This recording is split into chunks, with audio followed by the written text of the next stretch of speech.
Bismillahirrahmanirrahim. Assalamualaikum warahmatullahi wabarakatuh. Bismillahirrahmanirrahim. Wassalatu wassalamu ala rasulillah Sayyidina Muhammad ibn Abdillah wa ala alihi wa sahbihi wa man tabi'ahu ila yaumil qiyamah, amma ba'du. Jemaah salat zuhur yang berbahagia, menjadi orang saleh itu gampang. Yang susah awal waktu baik. Bahkan mungkin ada teman kita yang terlambat sholatnya masih di masjid walaupun tidak berjamaah juga kategorinya baik. Jumat besok ada yang ngamal 5.000, 10.000, berapapun angkanya ketika dia ngamal juga baik. Yang susah itu menjadi muslih. Muslih itu adalah agen kebaikan. Dia bisa mengajak orang, memotivasi orang, menjadikan dirinya sebagai contoh untuk berbuat kebaikan, sehingga orang mau berbuat kebaikan. Itu yang susah. Disebut dengan muslih. Nah, jadi kalau soleh masing-masing kita, nikah juga soleh kan? Seorang laki-laki nikah soleh sudah, perempuan dinikahi soleh sudah, punya anak soleh sudah. Tapi bisakah kita mengajak teman kita sholat jamaah, mencontohkan kepada teman kita sholat jamaah, memberi motivasi, teman terinspirasi ketika bersama kita untuk berbuat baik? Itu yang susah. Dan kadang-kadang itu ada tantangannya. Orang-orang yang muslim ini adalah orang-orang yang dalam bahasa ulama tasawuf sebut umana usyar'i. Orang-orang yang dipercaya untuk mengemban syariat. Karena caranya saja beda, ilmunya saja beda. Apalagi mengajak orang-orang yang mohon maaf kayak kita, awam. Nah, orang awam itu kan kadang-kadang apa ya, kaku. Orang awam itu tidak mau disalahkan. Harusnya diajaknya pelan-pelan. Nggak bisa, dikit-dikit, engkong salah. Kalau begitu bang, engkong nggak bisa masuk surga. Waduh. Kata engkongnya, emang surga punya babalu? Bisa begitu. Nah, cerita Gus Baha. Ada orang dulu katanya, zaman dulu, ulama kiai-kiai itu pada bingung. Ini orang masih sesajen di pohon, sesajen di... Aduh, ini gimana caranya nih? Kalau diberhentikan sesajennya bisa berantem. Udah kata kiai, bang, itu apaan? Sesajen ini di pohon waru. Biar setannya kagak galak. Kudu dipatihain dulu bang. Dipatihain, dibacain Yasin, kita jikiran baru. Begitu ya? Iya, ayo. Tetap di bawah pohon, tetap sesajen. Al-Fatihah. La ilaha illallah. La ilaha illallah. Orang baca la ilaha illallah musyrik nggak?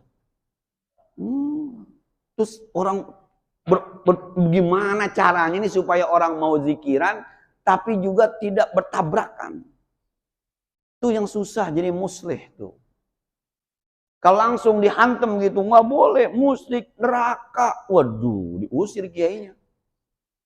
Nah, itu kan saya pernah cerita bagaimana Al-Quran mengharamkan minuman keras yang sudah mendarah daging di orang jahiliyah sampai 4 kali turun ayat.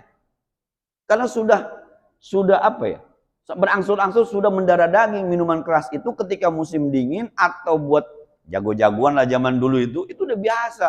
Maka Quran turun dulu, yas'alunaka 'anil khamri wal maisir qul fihima itsmun kabiru wa manafi'u lin-nas wa ismuhuma akbaru min naf'ihima. Mereka bertanya tentang khamar, bilangin Muhammad khamar itu ada dosanya, ada manfaatnya. Coba kalimatnya.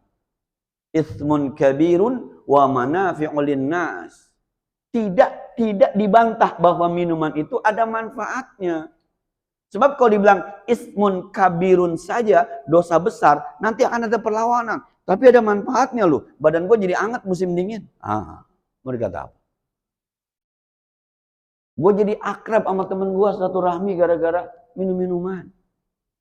Tetap ada manfaatnya. Tetap dibilangin tuh sama Al-Quran. Ini kira-kira komunikasi dengan orang awam nih. Iya sih bang, yang namanya minuman mah anget bang, tapi efeknya juga jelek juga bang. Ada sih manfaatnya, efeknya juga jelek. Oh, iya sih, ada efek negatifnya. Maka Quran bilang, wa ismuhuma akbaru min naf'ihima. Dosanya jauh lebih hebat dibanding manfaatnya. Belum haram itu. Lama, besok-besok ada orang mabuk, habis mabuk jadi imam. Lagi play jadi imam, baca kuliah, hilang semua nyalanya. A'budu ma ta'budun antum abidu. Turun ayat la taqrabus sholata wa antum sukara hatta ta'lamu ma taqulun. Kamu jangan sholat ketika mabuk sampai kamu sadar apa yang kamu ucapkan. Belum haram. Coba tuh Quran tuh. Ini kerjaan muslih. Mengajak orang, mengayomi, ayo ke masjid, ayo ke masjid. Ah, gue males, imamnya lama. Nah, akhirnya rembuk imam, besok suruhnya kuliah kulhu inatena. Setuju, setuju. Orang datang dari luar, imam sih baca surah pendek-pendek aja. Entar dulu bang, ini yang diajak bukan kelas pesantren. Ini orang-orang barbar, kira-kira begitu tuh muslih yang berat itu. Ramadan, ayo terawih kan ada yang bilang terawih lama banget, capek banget. Ya udah abang kuatnya berapa? 4 abang kurang. Nggak apa-apa. Gue mau kuat di 10 nggak apa-apa. Begitu kira-kira. Jadi ini yang muslih yang berat. Sebab kata Imam Ghazali, manusia itu terbagi 3. Ini jenisnya 3 nih. Terus kita yang mana? Yang satu jenis manusia penyakit. Ini orang kagak butuh sama dia. Nah, penyakit, tahu penyakit ya. Pokoknya asal ada dia juga sendal hilang. Sepeda hilang. Bini orang masih hilang coba. Penyakit dah.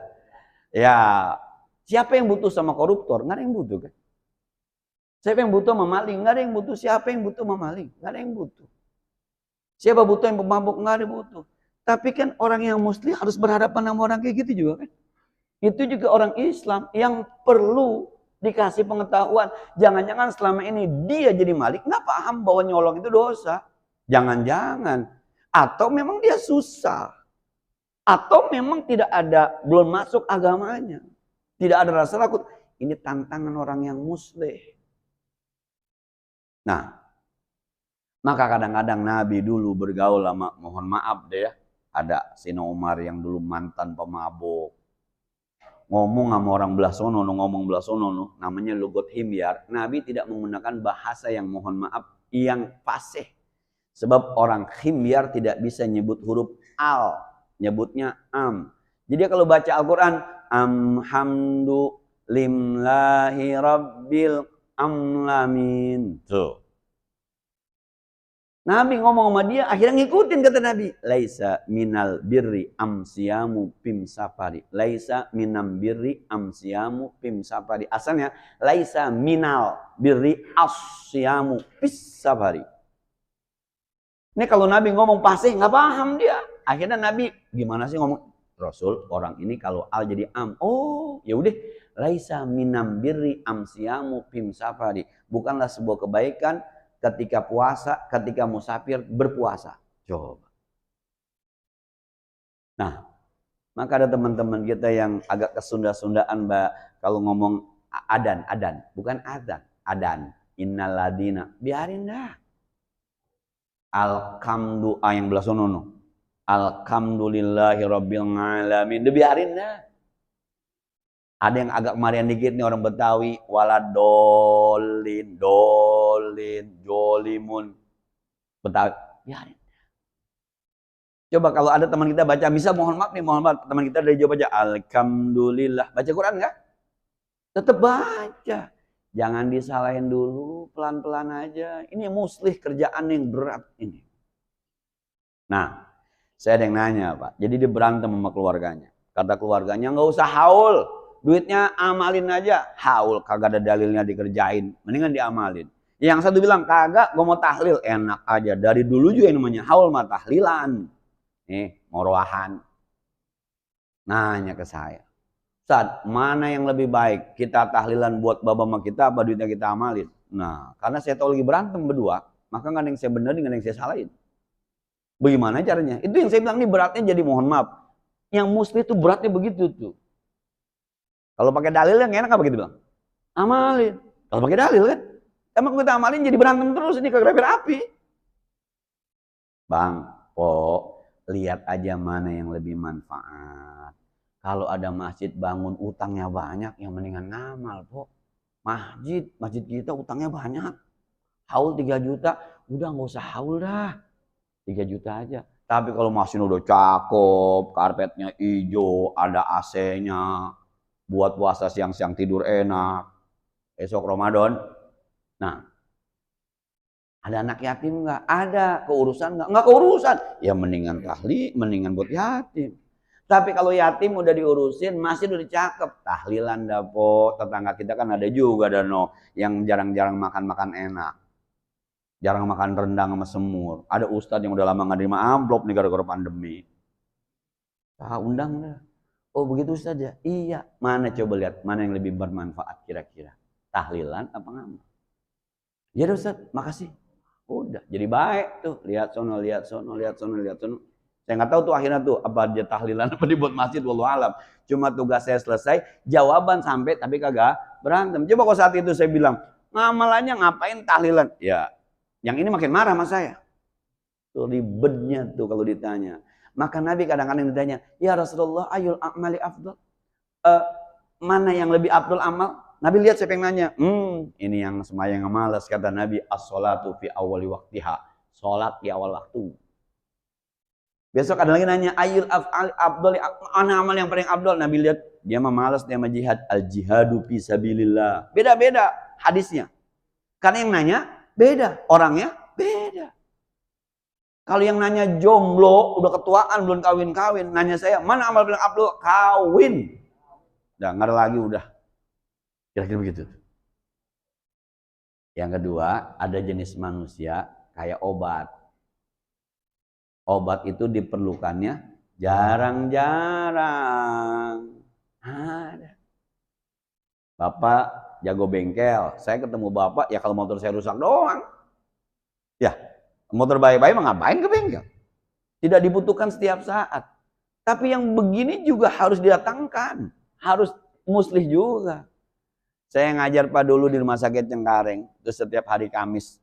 Hari Kamis ini jam 1 ngajar. Itu yang mohon maaf sekali lagi nih sekedar cerita saja, yang ngaji itu dokter spesialis saraf, dokter spesialis kandungan, dokter spesialis gigi, dokter umum, dokter. Makanya alhamdulillah sekarang kalau ke rumah sakit ada gratisannya. Karena pernah ngajar di sono. Nah, termasuk istri saya Cesar tuh dokter spesialis kandungan. Lahir tanpa BPJS tapi ditandatanganin sama dokternya nggak usah bayar. Nah, alhamdulillah berkah Ustadz. Yang kayak gitu juga harus diparanin. Coba pertanyaannya Pak, walaupun sekelas, mohon maaf ini, nanti kalau diupload dokter yang lihat malu juga saya. Nah, ketika ada seorang dokter nanya begini, dia sebenarnya nanya lucu, Pak Ustadz, emang sholat di lantai 8 sama lantai 1 mana abdolan? Kata dokter ini nih, teman saya, lantai 1. Kenapa? Sebab jidatnya lebih menyentuh ke bumi. Kalau kata saya lantai 8 lebih dekat dengan Tuhan, katanya. Sama aja Pak, urusan agama tetap yang kayak gitu tetap didatangkan. Karena kan bicara agama, bicara mesti, dia juga butuh hal-hal semacam itu. Kan dia nggak ada ilmunya. Tapi lembangan kita kurang sehat, kita datang. Nah, ini gigi saya datang ke dokter, tapi kan gigi sembuh mah nggak balik. Nah, bapak-bapak termasuk orang yang mana? Yang ketiga apa? Ada manusia kayak makanan, kayak nasi. Setiap saat dibutuhkan. Ustadz tuh, mau ngapain aja butuh ustadz. Ya, sembahyang tiap hari jamaah, kudu ada ustadznya, ngaji kudu ada ustadznya. Terlepas dari itu, manusia yang setiap saat kita butuhkan juga harus dimuslihkan, kan? Nabi pernah ngomelin Mu'az bin Jabal ketika jadi imam surahnya Al-Baqarah. Jadi ada orang jadi jodoh, misal nih masjid At-Taqwa di kampung misalnya, ada orang dari Grogol pengen pulang ke daerah Tangerang, Isa mampir dulu di At-Taqwa biar ntar sembahyang sampai rumah udah sholat. Ternyata imamnya baca Al-Baqarah. Kata makmum di belakang, tadi mau gue pulang aja, udah sampai gua. Mu'adz bin Jabal tuh. Akhirnya sampai ke Nabi, dilaporkan tuh sama yang ketinggal tuh. Ya Rasulullah, iya saya nyesel sembahyang Isya. Lah emang apa nyesel? Imamnya Rasul. Ngapa? Al-Baqarah. Harus kalau saya pulang mah udah kelar saya di rumah. Siapa imamnya? Mu'adz bin Jabal. Diparahin sama Nabi. Mu'adz, apa tanun. Ente mau bikin fitnah. Ente mau bikin fitnah. Lama-lama orang yang nggak mau sembahyang gara-gara ente. Coba. Itu muslih yang berat itu. Jadi sekalipun orang dalam arti dia penyakit harus juga dimuslihkan, harus ada orang diislahkan, harus ada orang yang itu tantangannya tuh. Ada orang awam, ya kita juga awam ya, mohon maaf ya, nanya ke saya, Ustadz, tuh kalau hari Jumat baca selawat sama baca la haula wala quwata 100 pahalanya banyakan mana Ustadz? Coba. Saya kapan ngintip pahala? Coba, bapak-bapak tahu Pak? Coba, selawat sama la haula wala quwata pahalanya banyakan mana? Saya tanya, emang apa Cang? Kagak. Kalau baca selawat pahalanya dikit, mendingan saya baca la haula wala quwata pahalanya banyak. Orang awam kan begitu, yang penting pahalanya yang banyak. Saya bilang, gantian aja Cang. Minggu ini selawat, minggu besok la haula wala quwata. Oh iya. Emang pahalanya sama? Sama, saya kata gitu aja dah. Susah. Tapi kan akhirnya dia mau baca la haula wala quwata. Saya bilang begini tadinya mah, emang nggak bisa digabung, kebanyakan, aus gua. Orang awam. Akhirnya dia bilang, udah gantian, Jumat ini la haula wala quwata, Jumat besok selawat. Emang pahalanya sama? Sama. Orang awam, Pak. Tuh. Maka menjadi soleh itu gampang. Tapi yang agak berat menjadi muslih. Hati-hati Pak, orang kadang-kadang pakai ayat begini Pak. Balighu anni walau ayat. Sampaikan satu ayat dari aku. Sekalipun cuma satu ayat. Pak, itu ayat, tolong nih Pak ya. Itu ayat, bahasanya menyampaikan informasi gitu ya. Bukan berdakwah, bukan membuat fatwa. Informasi aja itu. Gue pernah ngaji nih, katanya nih kepiting halal. Kalau menurut lu, ya gue mengikutin guru gue aja. Jangan pakai bilang halal, siapa yang bilang haram? Ini, padahal taunya baru itu doang, satu. Balighu anni walau ayat. Salah ayat Pak, salah dalil. Dalil itu untuk menyampaikan informasi, bukan untuk berfatwa. Nah, mungkin satu saat kita akan bicara tentang agama dan pandangan beragama. Beda deh ya, nanti kita suatu saat. Sekali lagi deh ya, jadi kalaulah kita belum siap menjadi muslih, paling kagak kita menjadi saleh. Assalamualaikum warahmatullahi wabarakatuh.